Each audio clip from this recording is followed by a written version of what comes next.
పేదల ఇళ్లు కూల్చి వివాదాస్పద ఐపీఎస్ అధికారిగా నిలిచిన ఏవీ రంగనాథ్ వ్యవహార శైలిలో ఏమాత్రం మార్పు రాలేదు. మూర్ఖత్వం మారలేదు.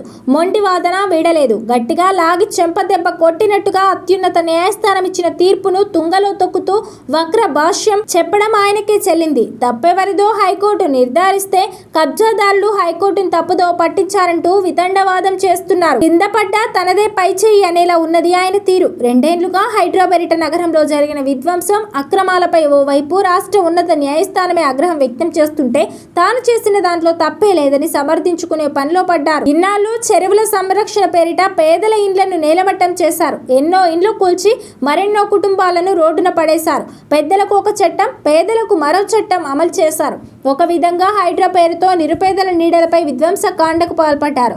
చెరువులు, కుంటలను కాపాడుతున్నామనే సాకుతో పేదల ఇండ్లపైకి బుల్డోజర్లతో దండయాత్ర చేశారు. రాత్రికి రాత్రే ఇండ్లపైకి దండెత్తి తమ కండ్ల ముందే పేదల ఇండ్లను నిర్దాక్షిణ్యంగా కూలగొట్టారు. కనీసం ఇండ్లలో సామాగ్రిని కూడా తీసుకోనివ్వకుండా నేలమట్టం చేశారు. తినే బియ్యంలో మన్ను పోశారు. కొన్ని ఘటనల్లో పిల్లల ఆకలి అని అల్లమటిస్తున్నా ఏమాత్రం పట్టించుకోకుండా కట్టుబట్టలతో నడి రోడ్డున పడేశారు. ఎలాంటి నోటీసులు ఇవ్వకుండా, హెచ్చరికలు లేకుండా ఇండ్లను చెల్లాచెదురు చేశారు. సెలవు దినాలు చూసుకొని పేదల ఇండ్లపై తెగబట్టారు. నగరంలో శనివారం వచ్చిందంటేనే పేదలు హడలెత్తిపోయేలా చేశారు. మానవత్వం, చట్టాలను మరిచి హైడ్రా ముసుగులో ఆయన సాగించిన దమనకాండపై అనేక మంది కోర్టు మెట్లెక్కారు.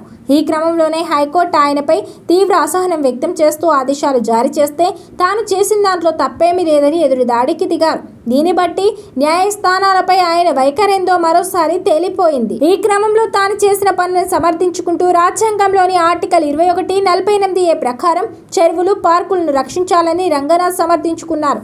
రెండేళ్లలోనే 1.50 లక్షల కోట్ల విలువైన భూములను అక్రమంల నుంచి వెనక్కి తీసుకున్నట్టుగా తెలిపారు. ఆయన కాపాడిన దాంట్లో నేలమట్టం చేసిన వాటిల్లో ఏ ఒక్క పేద, మధ్యతరగతి వర్గానికి నష్టం కలగలేదు అన్నట్టుగా చెప్పుకొచ్చారు. మరి పేదలకు నష్టమే కలగకుంటే నగరంలో రోడ్డున పడ్డ లక్షలాది మంది ఎవరు? ఓవైపు కండ్ల ముందంటే కలల సౌధాన్ని నెలకొల్చుతుంటే గుండెలు బాదుకుంటూ కన్నీళ్లు పెట్టింది ఎవరు? ఆవేదనతో మీడియా ముందుకు వచ్చి ప్రభుత్వం హైడ్రాపై దుమ్మెత్తి పోసింది ఎవరు?